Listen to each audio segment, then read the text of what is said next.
Hello everyone, आज हम करने वाले अपने सीटेट का 2019 दिसंबर का पेपर। ठीक है, अभी हमने जो है लास्ट वीडियो में 2019 जुलाई वाला पेपर किया था। ओके, इसमें हम जो है अपने साइंस पैडागॉजी के क्वेश्चंस करेंगे। साइंस पैडागॉजी, ठीक है। साइंस पैडागॉजी में आपके पता ही होगा, आपको 30 क्वेश्चंस आते हैं, तो हम इस क्लास में पूरे 30 क्वेश्चंस करेंगे 2019 वाले। Okay, now the first question is, x एक केमिकल है जो कि आपका प्रेजेंट है स्टमक में।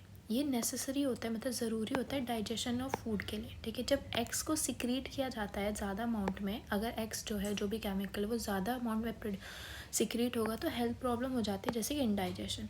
फिर उसके लिए हमें एक वाई केमिकल यूज़ करना पड़ता है जिससे कि वो कंडीशन ठीक हो सके। तो आपको बताना है एक्स एंड वाई क्या होता है।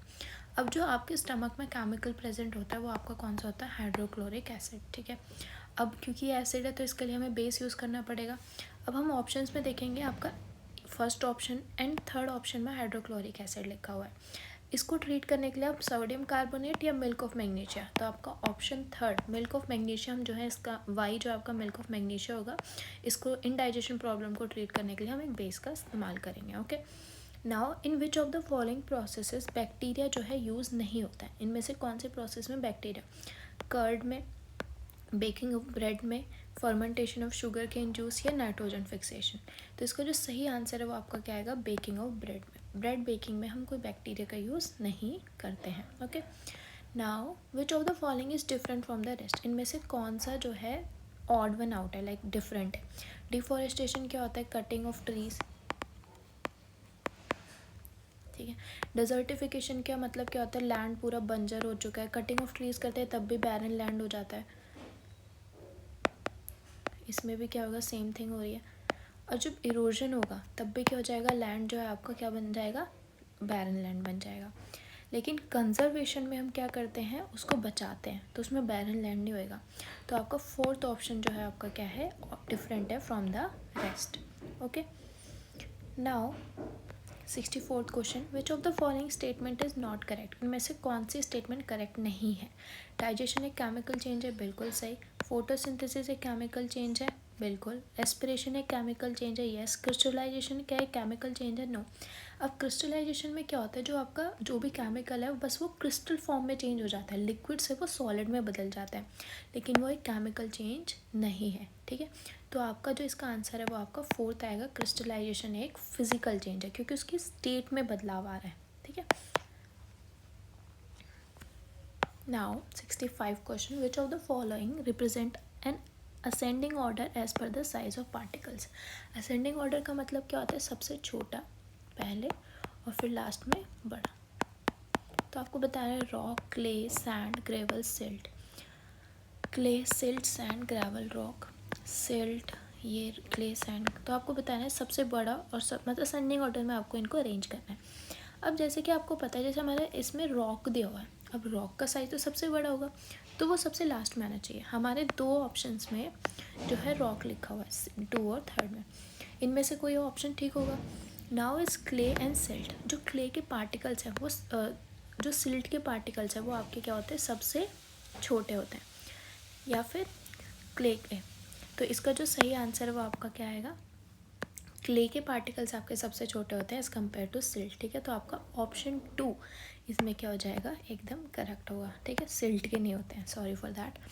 Now the function of gills, gills का क्या काम होता है फिश में? जैसे हमारे लंग्स होते हैं ब्रीदिंग के लिए, तो वैसे ही फिश में क्या होता है? आपके ब्रीदिंग प्रोसेस के लिए गिल्स होते हैं। ठीक है, तो उनका काम क्या होगा? ऑक्सीजन को लेना एयर से, या न्यूट्रिएंट्स एब्जॉर्ब करना प्रेजेंट जो पानी में प्रेजेंट होते हैं, या डिज़ोल्व्ड ऑक्सीजन को एब्जॉर्ब करना पानी से, या एक्सक्रीट। अब उसका काम क्या करता है? ऑक्सीजन को जो पानी में है उसको एब्जॉर्ब करना। ऑप्शन थर्ड आपका क्या हो जाएगा? करेक्ट आएगा। Now 67th question, which of the following can be use to complete an electric circuit? मैं आपको बताना चाहूँगी, जो 2021 जुलाई 19 का पेपर था उसमें जुलाई में इसी टाइप का क्वेश्चन जब पूछा गया है ऑफ कनेक्टिंग इलेक्ट्रिक सर्किट, उसको कंप्लीट करना है, तो आप कौन सा वायर यूज़ करेंगे? ठीक है, ये कंडक्टर है, इंसुलेटर, थोड़ा ऑप्शन से लगता है लेकिन टॉपिक जो है आपका वो सेम था। सो आपको पता होना चाहिए, अब paper strip is a insulator. ठीक है, अगर हमें इलेक्ट्रिक सर्किट बनाना है तो हमें तो कंडक्टर इस्तेमाल करना पड़ेगा। Rubber belt is also insulator. Wooden stick is also insulator. अब ब्लेड किससे बना होता है आपका? मेटल, स्टील से। तो आपका वायर को कनेक्ट करने के लिए आप ब्लेड का इस्तेमाल करेंगे, क्योंकि मेटल क्या होते हैं आपके? Good conductors of electricity. Okay, now Manjula जो है observing her image in a plane mirror, ये आपका प्लेन मिरर है, वो अपनी पिक्चर में इमेज देख रही है यहाँ पे। Distance between the her self and the mirror, ये यहाँ पे मंजुला खड़ी है, इन दोनों के बीच की दूरी कितनी है? 5 metre. She move 1 metre toward the mirror, तो डिस्टेंस बताना है उसका। अब मैं आपको एक बात बताना चाहूँगी, अगर आपका ऑब्जेक्ट 5 मीटर है तो उसकी इमेज भी कितनी दूर बनेगी? 5 मीटर पे, उसकी दिखाई देगी 5 मीटर पे। अगर वो 1 मीटर आगे बढ़ जाती है, अब उसकी इमेज कितनी है? 4 मीटर की दूरी पे बनेगी, ठीक है। तो उन्होंने पूछा है कि डिस्टेंस कितना होगा उसके बीच में, दैट मीन्स यहाँ से एंड इमेज के बीच में, इन दोनों की दूरी, दैट इज योर 4 + 4 8, ठीक है। तो आपका थर्ड ऑप्शन जिसमें 8 मीटर लिखा हुआ है वो आपका करेक्ट हो जाएगा। Okay, now the question is a pendulum oscillate, एक पेंडुलम है जो कि ऑसिलेट कर रहा है 30 times in 3 second and choose the correct statement. इसमें जो है टाइम पीरियड और फ्रीक्वेंसी के बेसिस पे आपको आंसर देना है। तो क्या होता है कि नंबर ऑफ ऑसिलेशन कितनी हो रही है उसमें, फ्रीक्वेंसी का फॉर्मूला होता है आपका number of oscillation upon time, ठीक है। अब हमारी नंबर ऑफ ऑसिलेशन कितनी है? 30, और टाइम कितना है? 3, तो क्या आंसर आया? 10 हर्ट्स। हमारा फ्रीक्वेंसी क्या आ रहा है? 10 हर्ट्स। नाउ इन्होंने अब हमें टाइम पीरियड भी निकालना है। टाइम पीरियड का फॉर्मूला क्या है आपका? 1/फ्रीक्वेंसी। अब हमारी फ्रीक्वेंसी क्या है? 10, 1/10 आंसर है। इसका मतलब क्या हुआ आपका? 0.1 आपका सेकेंड आंसर होगा। अब देखते हैं आपकी फ्रीक्वेंसी में हमारा 10 हर्ट्स का लिखा है, यहाँ 3 हर्ट्स लिखा है, यहाँ 10 हर्ट्स लिखा है, या 0.3 0.3, तो 10 हर्ट्स यहाँ लिखा हुआ है। अब देखो हमारा टाइम पीरियड क्या है? 0.1, और जो कि आपके ऑप्शन 2 दोनों से मैच कर रहा है, तो आपका ऑप्शन 2 सही हो जाएगा। अगर आपको क्वेश्चन ना समझ में आया था मेरे को कमेंट में बता देना, मैं वापस से रिपीट कर दूँगी। Okay, now identify the correct incorrect statement. इनमें से कौन सी स्टेटमेंट जो है क्या है? वो इनकरेक्ट है। बॉल बियरिंग्स जो होती हैं उससे फ्रिक्शन जो है बढ़ता है between the parts of the machine. Friction between two surface in contact can never be eliminated on earth, उसको कभी एलिमिनेट नहीं कर सकते हैं, बिल्कुल सही है। रोलिंग फ्रिक्शन जो है स्लाइडिंग फ्रिक्शन से कम होता है, बिल्कुल सही है। जो फ्रिक्शन फोर्स होता है एक ऑब्जेक्ट पे लग रहा है वो moving through a fluid depends upon it shape, बिल्कुल सही। जो बॉल बियरिंग्स होती है ना वो आपकी फ्रिक्शन को कम करने के लिए लगाई जाती है, ना कि उसको बढ़ाने के लिए। तो आपका ऑप्शन 1 आपका इनकरेक्ट स्टेटमेंट है, तो इस पर आपका टिक हो जाएगा। ओके, अब आता है आपका 71 question, which of the following statement is correct. इनमें से कौन सी स्टेटमेंट करेक्ट है? आयरन जो है रिप्लेस कर सकता है जिंक को जिंक सल्फेट सॉल्यूशन से, जिंक रिप्लेस कर रहा है कॉपर को कॉपर सल्फेट से, कॉपर रिप्लेस कर रहा है आयरन को आयरन सल्फेट। अब ये एक इम्पॉर्टेंट टॉपिक है आपका रिएक्टिविटी सीरीज वाला।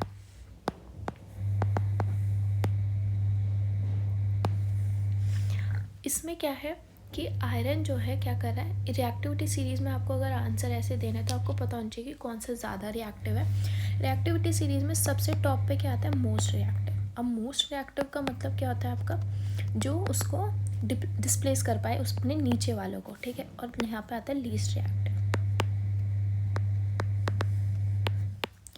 अब इसमें क्या है? हमारे पास आयरन है, जिंक है और कॉपर है, ठीक है। आयरन जिंक एंड कॉपर में क्या सीन है कि कॉपर आपका सबसे नीचे है, ठीक है। फिर आपका जो है आपका आयरन है, और सॉरी यहाँ पे आपका कॉपर, ये आपका आयरन, और सबसे ऊपर आपका जिंक है। तो इससे ये तो पता चलता है कि जिंक इन दोनों को डिस्प्लेस कर सकता है और आयरन कॉपर को, लेकिन कॉपर दोनों में से किसी को नहीं कर सकता। तो copper can replace iron from iron sulphate, ये गलत हो गया। जिंक जो है कॉपर को क्या कर पा रहा है? कॉपर सल्फेट से हटा पा रहा है, ये सही है। आयरन जो है जिंक को हटा पा रहा है, ये भी गलत है। तो इसमें एक ही स्टेटमेंट क्या हुई आपकी? सही होगी। तो इसका सही आंसर क्या आएगा आपका? सही आंसर क्या होगा आपका? Only B, that is your option 2, ठीक है। ओनली बी आपका करेक्ट हो जाएगा। Now 72 question, identify the correct statement among the following. इनमें से कौन सी स्टेटमेंट सही है आपको बतानी है। क्लिनिकल थर्मामीटर जो होता है उसको हम यूज़ करते हैं बॉइलिंग लिक्विड का टेम्परेचर इस्तेमाल करने मेजर करने के लिए। रॉन्ग। रूम थर्मामीटर जो होता है उनकी रेंज 30 से 100 डिग्री सेल्सियस होती है। ओके। लेबोरेटरी थर्मामीटर जो होता है उनकी रेंज जो है 35 to 42 डिग्री होती है। जो रेंज होती है लेबोरेटरी थर्मामीटर की वो काफ़ी ज़्यादा होती है as compare to clinical thermometer. ये बात भी सही है। तो आपकी जो ये 30 to 100 डिग्री सेल्सियस था ये नहीं आएगा, ठीक है। 30 to 100 नहीं होता है। ये वाली जो लेबोरेटरी थर्मामीटर वाली बात है वो एकदम आपकी क्या है, करेक्ट है। उनकी जो है उनको ऐसे बनाया जाता है कि वो अबव 100 भी क्या कर सके, मेजर कर सके, क्योंकि वो लेबोरेटरी थर्मामीटर है। और क्लिनिकल थर्मामीटर तो वो आपके स्पेशली डिज़ाइंड होता है बॉडी टेम्परेचर मेजर करने के लिए, तो उनका जो रेंज है वो काफ़ी कम रहती है। Now 73rd question, calorific value identify the incorrect statement. इनमें से इनकरेक्ट स्टेटमेंट कौन सी है? जो कैलोरीफिक वैल्यू होती है कैरोसिन की वो कोल से ज़्यादा है। कैलोरीफिक वैल्यू कोल की वुड से ज़्यादा है। कैलोरीफिक वैल्यू बायोगैस की एलपीजी से ज़्यादा है। कैलोरीफिक वैल्यू सीएनजी की डीजल से ज़्यादा है। अब इसमें क्या है कि आपका जो है कैलोरीफिक वैल्यू क्या होता है, एक तो ये बता देती हूँ मैं, हीट प्रोड्यूसिंग कैपेसिटी जो है, ठीक है, वो सबकी अलग होती है, ठीक है। अब इसमें किसकी किससे ज़्यादा आपको पता होना चाहिए। अगर आपको कैलोरीफिक वैल्यू टेबल याद है कि उसमें सबसे ऊपर कौन सा है, ये आप इसको करेक्ट कर पाएंगे। तो इसमें जो गलत लिखा हुआ है वो आपका लिखा हुआ है the calorific value of biogas जो है वो एलपीजी से ज़्यादा होती है, ठीक है। तो ऑप्शन थर्ड आपका इनकरेक्ट स्टेटमेंट इसमें ये वाली लिखी हुई है। ओके। नाउ एक बस ट्रैवल कर रही है at a speed of 50 kilometre per hour की स्पीड में 12 मिनट के लिए। उसकी स्पीड जो है अगले 18 मिनट्स में कितनी हो जाती है, 40 kilometre per our. Total distance बस ने कितना ट्रैवल करा है आपको ये बताना है। अब इसके लिए क्या करेंगे, हमें पेज ले लेते हैं यहाँ पे। देखिए उसकी स्पीड कितनी है, एक तो 50 किलोमीटर पर आवर और दूसरे में कितनी है उसकी 50 किलोमीटर 12 मिनट के लिए, 40 किलोमीटर 18 मिनट के लिए, 18 मिनट के लिए और यहाँ पे 12 मिनट के लिए, ठीक है। टाइम 1 और स्पीड 1, स्पीड 2, टाइम 2। आपको क्या निकालना है, इसमें डिस्टेंस निकालना है, ठीक है। अब जैसे कि आप देख पा रहे होंगे 12 मिनट है तो आपको इसको किस में कन्वर्ट करना पड़ेगा, आर में। 12/12 1/5 आ जाएगा। 18/60 आ जाएगा इसमें, ठीक है। 6 3 18 10 3/10। अब डिस्टेंस का फॉर्मूला क्या है, स्पीड इंटू टाइम, तो क्या है 50 1/5, तो आंसर आया 10, ठीक है। यहाँ पे डिस्टेंस 2 क्या आएगा 40 मल्टीप्लाई 3/10, ठीक है 4, यहाँ पर आया 12। तो टोटल डिस्टेंस आपका कितना आया 22 किलोमीटर पर आवर, 22 किलोमीटर। एक बार चेक कर लेते हैं हमारे ऑप्शन में 22 है आपका। 74 का आंसर क्या आएगा 22 किलोमीटर। बहुत ही आसान था ये आपका। And now next question is identify the incorrect statement from among the following. जो मोशन है अर्थ का around its axis is periodic motion. Earth का मोशन जो है अपनी एक्सिस पे वो एक पीरियोडिक मोशन है, बिल्कुल सही।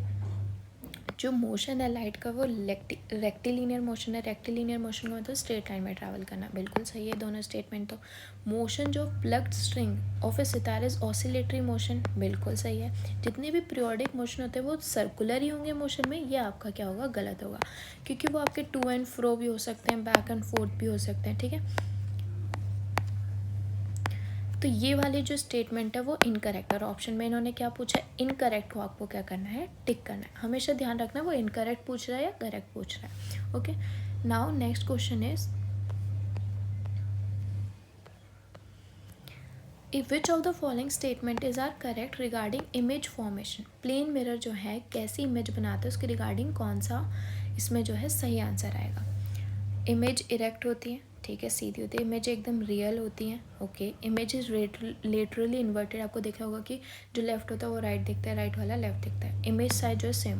अब प्लेन मिरर सेम साइज बनाता है, सीधी इमेज बनाता है और लेटरली इन्वर्टेड, लेकिन वो इमेज आपकी क्या नहीं होती, रियल नहीं होती। तो आपका आंसर ACD वाला ठीक होगा, जो कि आपके ऑप्शन 2 में लिखा हुआ है, ये आपका करेक्ट हो जाएगा। Now 77th question, which of the following is not true with respect to the nature of science. Science के नेचर से कौन सा ट्रू नहीं है। साइंस जो है ऑलवेज टेंटेटिव, विज्ञान हमेशा अस्थायी है, बिल्कुल सही। साइंस स्केप्टिमिज्म को प्रमोट करता है, ये भी आपका रिपीटेड क्वेश्चन है, ठीक है। यस बिल्कुल, वो संदेहवाद को बढ़ावा देता है। साइंस जो है equivalent to a set of fact, मतलब किसके बराबर है, वो फैक्ट्स के बराबर है। साइंस एक इंटरडिसिप्लिनरी एरिया ऑफ लर्न, मतलब कि साइंस जो है एक इंटरडिसिप्लिनरी एरिया है लर्निंग का। तो इसका जो सही आंसर है वो आपका आएगा, साइंस क्या है, सिर्फ बोले सेट ऑफ फैक्ट्स के उन्हीं तक सीमित है। तो ये वाला आपका जो ऑप्शन है वो आपका इनकरेक्ट है और इस पर टिक हो जाएगा।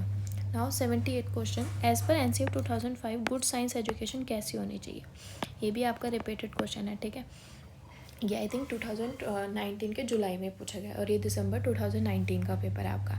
ट्रू टू साइंस टीचर होना चाहिए, ट्रू टू द चाइल्ड बिल्कुल, true to the environment of school yes, true to the classroom culture या फिर ट्रू टू साइंस टीचर, ठीक है। तो 78 का जो है आपका वो पूछा है किसके अकॉर्डिंग होना चाहिए, तो इसमें एक ही को करेक्ट करना है। तो आपका जो सबसे इम्पोर्टेंट कौन है, आपका चाइल्ड है, तो यहाँ पे ट्रू टू चाइल्ड आएगा। लेकिन जो आपका लास्ट क्वेश्चन पूछा गया था उसमें क्या था कि आपको ऑप्शन दिए हुए थे, आपको बताना कौन सा गलत है। तो ये तीनों चीज़ तो मान ही जाएंगे, टीचर इतना इंपॉर्टेंट नहीं है वहाँ पे क्योंकि उसका काम है प्रोवाइड करना चीज़ है, ठीक है।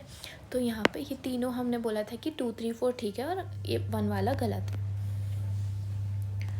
इसमें आपका ऑप्शन 2 आपका करेक्ट आया, ट्रू टू द चाइल्ड आपका ज़्यादा इम्पॉर्टेंट है, okay. Now 79 question, which of the following validities जो है गुड साइंस एजुकेशन करिकुलम की वो एक्टिविटी और एक्सपेरिमेंट से सेटिस्फाई हो जाती हैं, ठीक है। तो सबसे पहले आपका कॉग्निटिव एबिलिटीज़, हिस्टोरिकल, एनवायरमेंटल या प्रोसेस। एक्टिविटी एंड एक्सपेरिमेंट से रिलेटेड आपका जो आंसर होगा वो प्रोसेस होगा, ओके।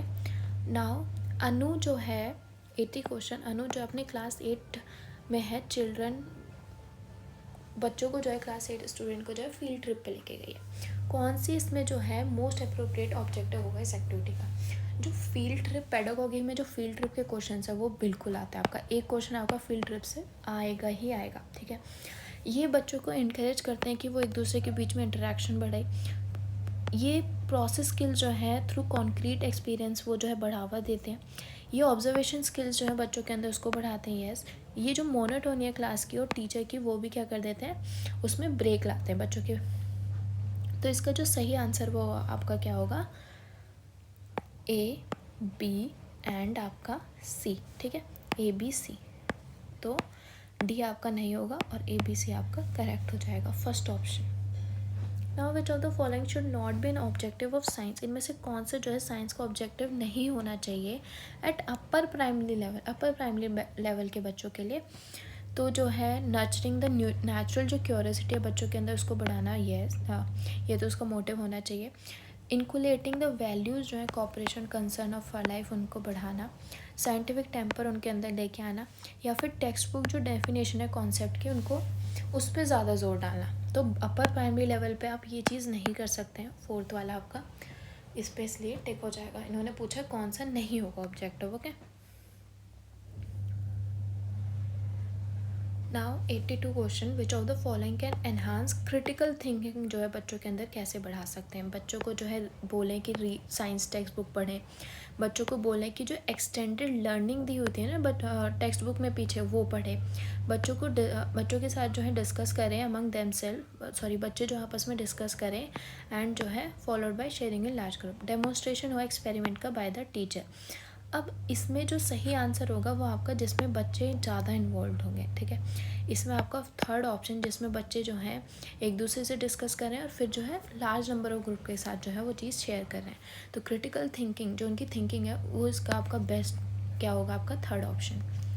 नाउ 83rd क्वेश्चन, एक टीचर जो है क्या कर रही है, begin the class by demonstrating the chemical test, उनको जो है स्टार्च के ऊपर डेमोन्स्ट्रेट करके दिखा रही है। Cognitive process associated with the, इसमें डेमोन्स्ट्रेटिंग से रिलेटेड कॉग्निटिव प्रोसेस कौन सा होगा आपको बताना है, क्रिएटिंग, एनालिसिंग, अप्लाइंग या अंडरस्टैंडिंग, ठीक है। तो इसका जो सही आंसर होगा वो आपका अप्लाइंग होगा, ठीक है। वो अपनी जो जानकारी है उसको जो है वहाँ पे अप्लाई करिए डेमोन्स्ट्रेट करने में, तो ये आपका सही आंसर होगा।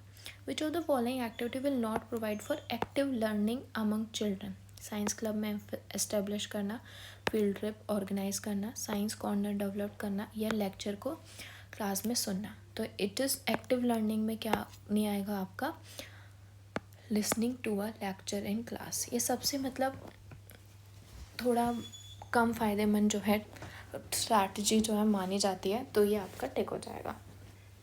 Now which of the following is use for finding the learning gaps. बच्चों के अंदर हमें जो है लर्निंग गैप्स फाइंड आउट करने, तो कौन सा आपका इनमें से रहेगा, आपको बताना है। कॉन्सेप्ट मैप, एनेक्डोटल रिकॉर्ड, या फिर portfolio, term end achievement test. तो इसका जो सही आंसर है वो आपको क्या आएगा, ABC। आपका ऑप्शन 3 टिक हो जाएगा। Now which of the following tool is based on the technique of observation. पे कौन से टूल आएंगे आपके, oral test, written test, paper pencil test, या एनेक्डोटल रिकॉर्ड। तो इसका जो सही आंसर है वो आएगा आपका anecdotal record. Okay, now which of the following statement are correct. इनमें से कौन सी स्टेटमेंट जो है आपकी करेक्ट है। तो इसमें क्या है, पश्मीना शॉल जो आपका हेयर ऑफ कोट से बनता है। अंगोरा एक टाइप ऑफ वूल है जो कि रैबिट से मिलता है। कैमल जो है आपका is use to make carpet. Pashmina wool is made from rabbits. अब इसमें क्या है, ये क्वेश्चन जो है आपका गलत पूछा गया था, तो इस वजह से अगर बच्चों ने कुछ भी मार्क करा होगा उसके उनको मार्क्स जो हैं बिल्कुल मिलेंगे। ठीक है, इसमें इन्होंने जो है ये स्टेटमेंट जो दी थी उन्होंने गलत दी थी। तो ये जब पूछा गया था तो आंसर की में ये लिखा गया था कि जो भी मार्क होगा क्वेश्चन उसको आंसर दिए जाएंगे, या फिर नहीं भी होगा तब भी मार्क दिए जाएंगे। ठीक है, now 88 question, identify the animal on the basis of features. उनकी लंबी बैकबोन होती है, बहुत सारी मसल्स होती हैं, बॉडी उनकी लूप्स में बन सकती है। अब जैसे कि यहाँ पे earthworm, snake, snail and hookworm है। आपको पता होगा जो स्नेक है वो अपनी मूवमेंट किस फॉर्म में करता है, लूप की फॉर्म में करता है। लंबी बैकबोन भी उसकी और बहुत सारी मसल्स भी है। तो इसका जो सही आंसर है वो आपको क्या आएगा, snake. Okay, which of the following statement is not true. इनमें से कौन सी स्टेटमेंट जो है आपकी सही नहीं है। जितनी भी आर्टरीज हैं वो ऑक्सीजन रिच ब्लड लेके जाती है। जितनी भी आर्टरीज हैं वो ऑक्सीजन लेके carry oxygen from heart to other parts. Arteries की थिक वॉल्स होती है, आर्टरीज की इलास्टिक वॉल्स होती है। ये तीनों स्टेटमेंट तो बिल्कुल ठीक है, लेकिन सारी आर्टरीज ऑक्सीजन रिच ब्लड नहीं लेके जाती हैं, उनमें से एक एक्सेप्शन है। तो इस वजह से ये वाली स्टेटमेंट आपकी गलत आएगी। ओके, आज की क्लास का ये लास्ट क्वेश्चन है। आपका 2019 दिसंबर का पेपर यहाँ पे पूरा हो जाता है। ठीक है, कोई भी कन्फ्यूजन आप कमेंट्स में पूछ सकते हैं।